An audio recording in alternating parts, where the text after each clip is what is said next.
What's up, fellow millennials? Who remembers when sitcoms were supposed to be a safe place? You know, cozy living rooms, harmless hijinks every episode, and problems that magically fix themselves before the credits rolled. Well, every once in a while, those same shows do a 180 turn and hit us with what we now call a very special episode. One minute, you're laughing at a goofy neighbor. The next, you're staring wide-eyed at the TV while a character learns about things like drugs, abuse, drunk driving, or some other nightmare scenario you were not prepared for on a Tuesday night. Sometimes the shows handled it pretty well. And sometimes the shows handled it, let's say, enthusiastically. And every now and then, the cast would step out right in front of a blue curtain and deliver a PSA so intense you felt like you needed to sit up straight while listening. Before we kick this off, I want to make something clear.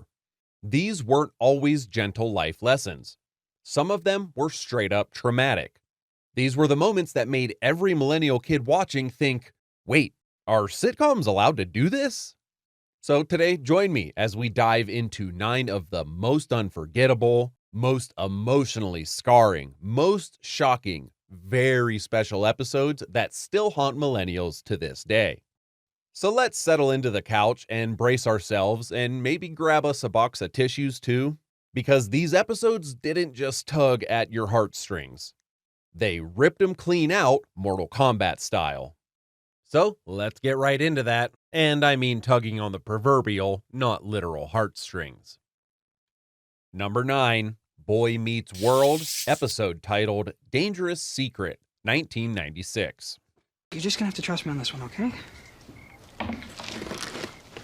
Corey, you won't tell anyone I was here, will you? Well, normally I would have told Sean, but he already knows. Unless he's just a complete idiot.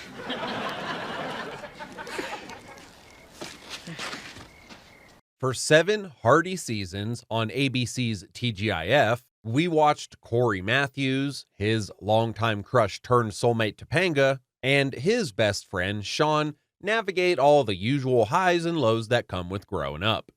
Sure, the show dipped into heavier territory every now and then. Teen romance drama, the occasional beer episode, and Sean's endless angst. But Boy Meets World was still comfort food sitcom territory. Funny, safe, warm. At least that was the case until Season 4 dropped its very special hammer.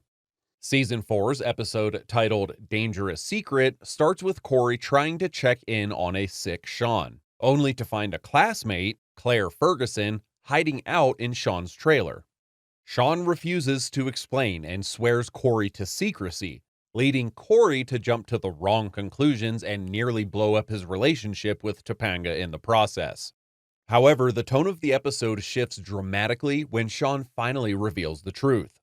Claire's father has been hitting her, and she is terrified to involve the police because her father is a respected figure in the town. When Corey notices the bruises on her arm, and later her black eye, the sitcom safety net disappears entirely. Corey and Sean try to protect Claire themselves, sneaking her between houses and desperately trying to shield her from her father. However, when Claire arrives beaten again, Sean and Corey make a risky move to send her to Vermont to live with her aunt. Their plan collapses the moment Corey's parents catch them sneaking home, and Alan delivers the hard truth.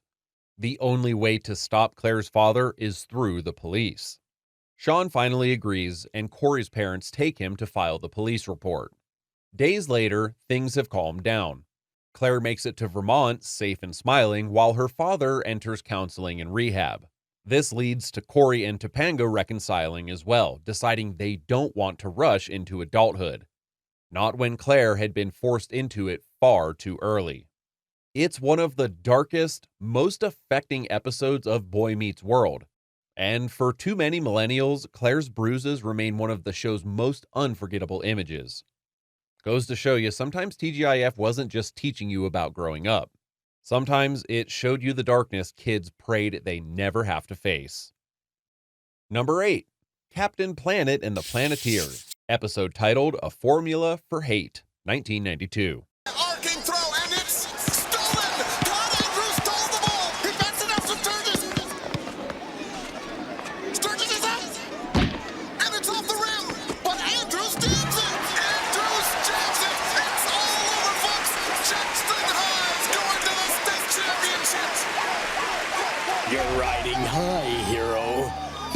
careful you don't fall. Captain Planet was usually a Saturday morning comfort show. Eco lessons wrapped in colorful villains, cheesy one-liners, and the occasional environmental guilt trip. However, even that light, good-hearted nature evaporated in Season 3's episode titled A Formula for Hate, which took a sharp turn into real-world trauma. The episode's story centers on Todd, a popular teenage basketball player who is HIV positive. Verminous Scum, one of the show's most gross villains, seizes on the news and spreads fear throughout the community, convincing everyone that Todd is a danger just by existing. The harassment quickly gets so intense that Todd runs away, believing he's become a burden to his own hometown. With the help of the Planeteers, Captain Planet finds Todd and brings him back. Not for a battle either, but for a lesson the entire town needs to hear. At a basketball game packed full of angry and terrified spectators, Captain Planet shuts the entire event down to explain what HIV really is and how it doesn't spread. No jokes, no puns, no quips. For once, the hero who usually fights toxic sludge with wordplay goes completely serious because these stakes demand it. And when Scum naturally tries to slip away, Captain Planet holds him long enough for the police to arrive, turning the fear-mongering into accountability. What gives this episode its real emotional weight is that it was not fiction at all. It actually echoed a true story of Ryan White, the 13-year-old boy who contracted HIV from a blood transfusion and then faced relentless discrimination until his own death in 1990. Captain Planet may have delivered the message to us, but Ryan White lived it. In a show that was full of villains made of smog and slime, he was the real hero. Number 7, Saved by the Bell, episode titled Jesse's Song, 1990. Geometry midterm. Hey, I'm not worried, because I always sit next to smart nerds. Hey guys, how you doing? Hey. Ugh, I hate coffee. Susie, can I have another cup, please? So why are you drinking it? What else is he gonna do with the coffee, Zach? Use your head as a donut and dunk you in it. Saved by the Bell was the crown jewel of NBC's Saturday morning lineup. A bright, neon-soaked kind of sitcom that bounced effortlessly between typical teen problems, raising money for class trips, finding a prom date, etc., and the kind of wacky hijinks that only Bayside High could deliver, like babysitting an infant at school or filming anti-drug PSAs with all the sincerity of a cereal commercial. It was all goofy, pretty harmless, and very peak early 90s. And then came Jesse's Song. Elizabeth Berkley's character, Jessie Spano, the straight-A, hyper-organized overachiever, decides that she can juggle midterms and her new all-girl singing group. Her solution to this? Caffeine pills. At first, these pills help keep her pace, until they don't. On the day of the big performance, Jessie crashes hard and falls asleep. When she does finally wake up, panicked and trembling, she frantically reaches for more pills while Zach tries to stop her. This then leads into the moment every 90s kid remembers. Jessie, wild-eyed and exhausted, begins singing their group's song before collapsing into Zach's arms, sobbing. For a show whose foundation was built on pastel lockers and harmless crushes, this scene hit like a freight train. Viewers were left stunned, wondering if caffeine pills were secretly a street drug. The answer to that is not exactly. In the original script, Jessie was supposed to get hooked on amphetamines. However, NBC's censors took one look at that pitch and said absolutely not. So the writers then swapped in caffeine pills but kept every ounce of the emotional intensity. And to be honest here, for a whole generation of kids, it did not matter what that substance was called. More importantly, the message landed loud and clear. Don't mess with pills, especially if Zach Morris has to stage an intervention. At number 6, we have Family Matters with an episode titled The Gun, 1994. For better or for worse, during the mid-90s, gun violence was dominating news headlines, and even the most carefree sitcoms couldn't ignore it anymore. Family Matters, Usually a warm blend of dad jokes, Urkel mishaps, and some heartfelt Winslow wisdom, decided to tackle this issue head on with an episode that didn't hide behind metaphors or even gentle wording. They simply titled it The Gun. This episode begins with a harrowing moment. Laura gets attacked by a gang member and is threatened with a gun to keep her from testifying. Shaken, terrified, and feeling powerless, she decides the only way to stay safe is to buy a gun herself. Urkel, for once dropping the slapstick, warns Laura how dangerous that choice could be. Before Laura can even follow through, however, tragedy strikes yet again. The gang leader shoots her friend Josie in the arm. The trauma pushes Josie and her mother to consider fleeing Chicago altogether. But Carl and Harriet refuse to be chased out of their home. Instead, Carl launches a community gun turn-in program. Predictably so, not everyone cooperates, including one swaggering tough guy played by a young Freddie Prinze Jr., but the initiative still brings in enough weapons to make a difference. And like many very special episodes of the era, the ending steps outside of the story entirely.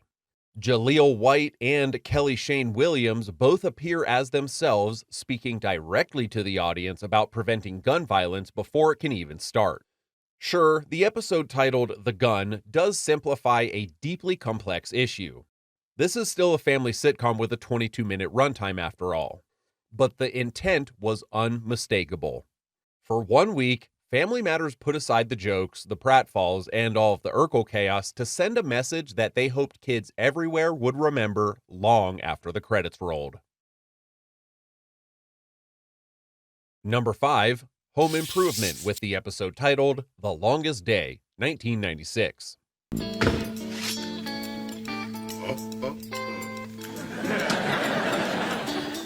Lemon meringue.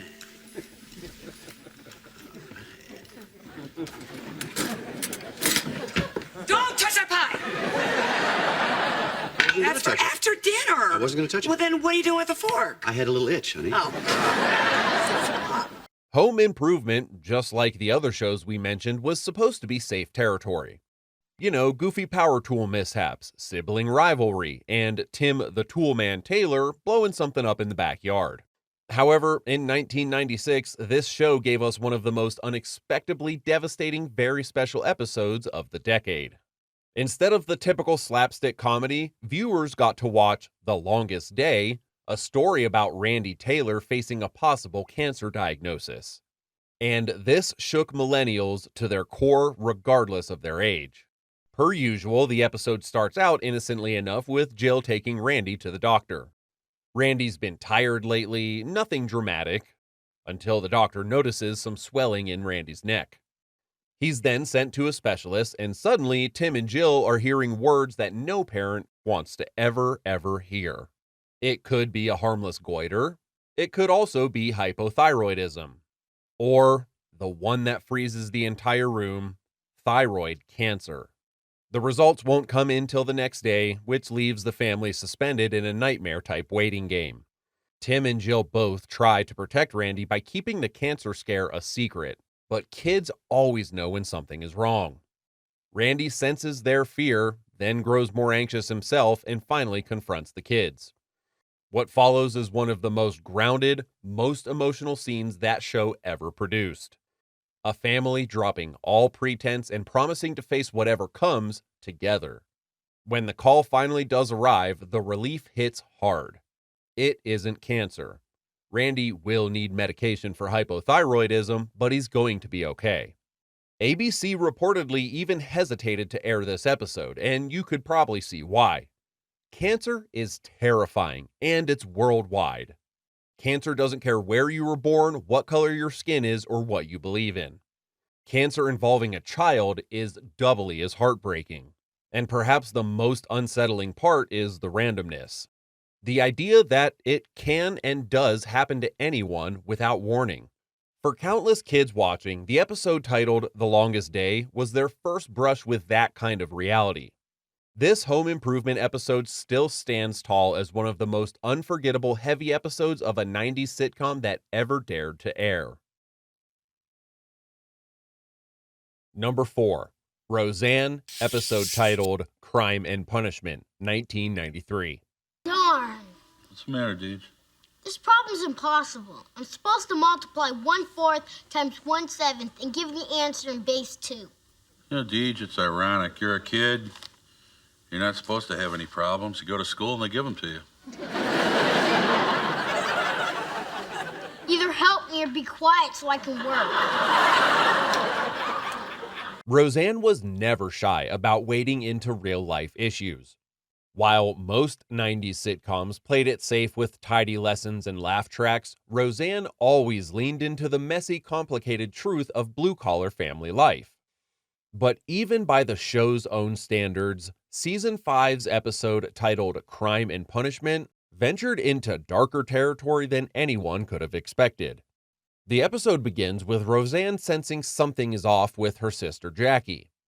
A very small argument sends Jackie fleeing in tears, and Roseanne's worry only grows.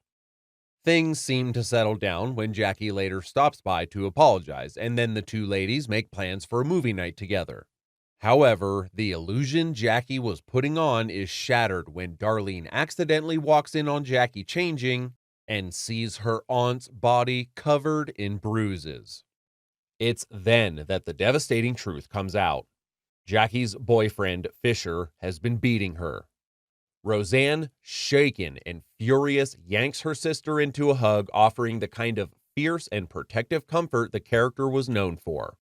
And I hope you didn't get comfortable for even a second, because the episode then takes a more intense turn when Dan learns about that truth. Without a word, he quietly grabs his jacket and walks out of the house. And no one realizes that Dan is gone until Roseanne and Jackie return from the hospital. Moments later, the police show up at the Connor house to arrest Dan. Oh, you want the reason for the arrest? Yeah, so Dan tracked Fisher down and brutally beat him. He beat that man so badly, Fisher decided to press assault charges. It's a raw, gut-wrenching moment that captures exactly how powerless and enraged loved ones can feel when someone that they love is being hurt. And unlike most of these very special episodes, this story doesn't wrap itself up neatly before the credits. Instead, it continues straight into the next episode titled War and Peace, which then explores the emotional fallout, the legal consequences, and the painful, complicated reality of supporting someone you love as they try to escape an abusive, terrible, dangerous relationship. Together, these two episodes form one of the most powerful and unsettling domestic violence arcs to ever air on a 90s sitcom.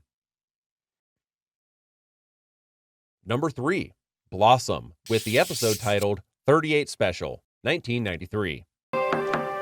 Come in, Six. How'd you know it was me? Six, I've known you all your life. I know your knock. Wow. You know we're becoming more and more like an old married couple every day? We are not. We are too. We know each other's every move. We finish each other's sentences. We do not. Oh, we do too. And if one of us dies, The other one will croak within 6 months. The show Blossom was known by its fans for blending teen drama with warmth and humor. A girl navigates high school life with her single dad, 2 older brothers, and her fast-talking best friend named Six. Most episodes were revolving around crushes and homework stress and some family squabbles as well. Then, in Season 3's episode titled 38 Special, all of that fell away the moment Blossom stumbled onto something that no teenager should ever have to witness. While grabbing books from her own locker, Blossom spots a classmate named Jimmy who slips a gun into his own locker. At first, Blossom can't even accept what she just saw. That's not real, is it? She asks herself. Until Jimmy pulls it out again, proving it very much is real. Shaken, she then confides in Six and ultimately decides to call the school's anonymous tip line. The call then triggers a locker search, but by then, Jimmy had already moved the gun. And then, Jimmy, knowing exactly who reported him, corners Blossom later and threatens her. The fear in that moment is palpable. The moment feels terrible.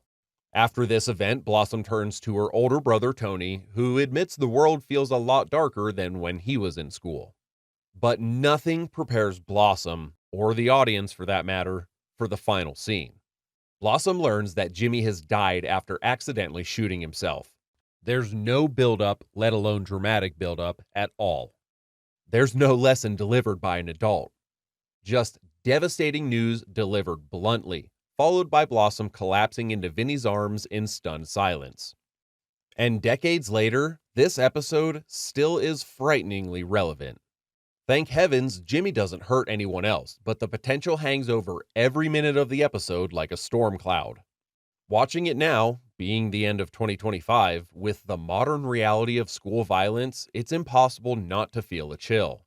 This wasn't just a very special episode. It was a warning that hit far too close to home. Number 2, Full House, with the episode titled Under the Influence, 1994. For a hearty 8 full seasons, Full House was delivering warm, feel-good family comedy. Sibling squabbles, Tanner family hugs, and enough Uncle Jesse charm to power half of the 1990s. But in Full House's final season, the show pulled the rug out from under the viewers with an episode titled Under the Influence, an episode that dropped its usual sweetness for something far, far heavier. The story begins when DJ tags along with Kimmy to a frat party. Kimmy gets drunk, loudly, sloppily, core. Suddenly, DJ's fear and fury towards drunk driving makes heartbreaking sense. What began stardom? He was playing the wisecracking kid from West Philadelphia who turned The Fresh Prince of Bel-Air into one of the most defining sitcoms of the 90s. For 6 seasons, Will, Carlton, and the entire Banks family were delivering jokes and dances and heartfelt lessons, all wrapped up in that iconic theme song performed by Will himself. But in season 5, the show took one of its sharpest and most daunting detours with the very special episode titled Bullets Over Bel-Air. Am I the only one that thinks that's a Bombs Over Baghdad reference? The story begins, innocently enough, as usual, with Will and Carlton heading out for a nice camping trip. After Will accidentally breaks a piece of their gear, they make a quick stop at an ATM. What should have been a minor detour turns terrifying in a heartbeat when a robber appears waving around a gun. Carlton immediately hands over the cash, as you should, but when he reaches for the rest, the robber panics. In a split-second decision that still stuns viewers, Will shoves Carlton out of the way and takes the bullet himself. At the hospital, the Banks family gathers in shock.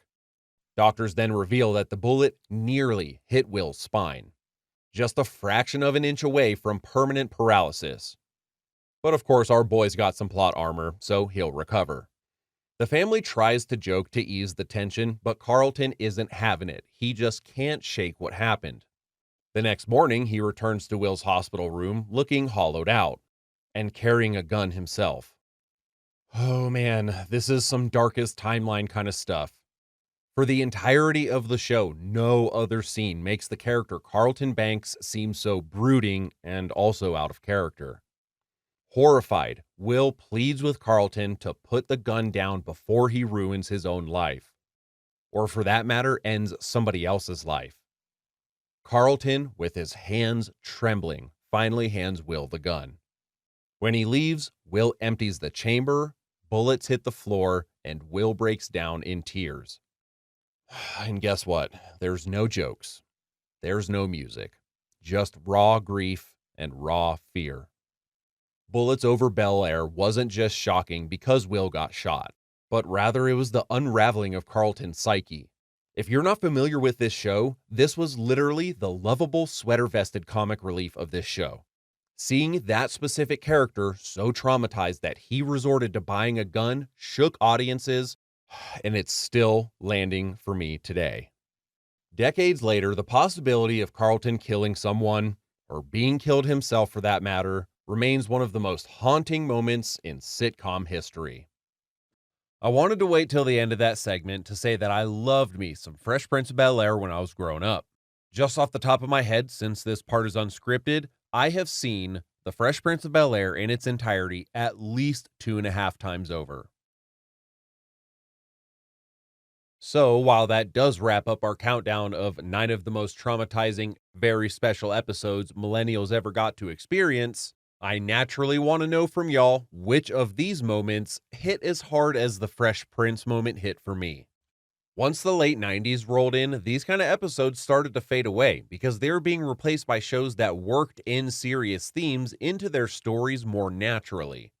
The era of ominous voiceovers and sad piano music and tonight on a very special episode, promos just slowly started to disappear.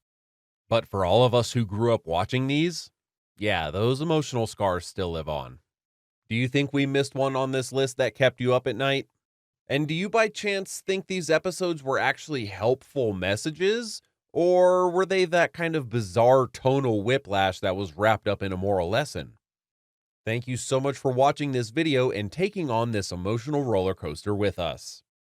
Since gratitude is correlated to these kind of heavy topics, I think this is a perfect time to express my gratitude and, of course, the gratitude of everyone that helps this channel run, for every viewer's continual support and engagement with our channel.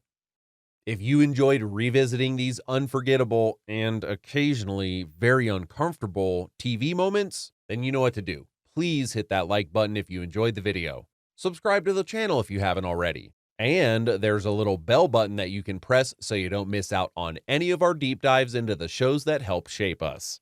Thanks for getting nostalgic with me, everybody. That's all for today. And don't worry, this video won't suddenly cut to a dramatic PSA. At least, not this time.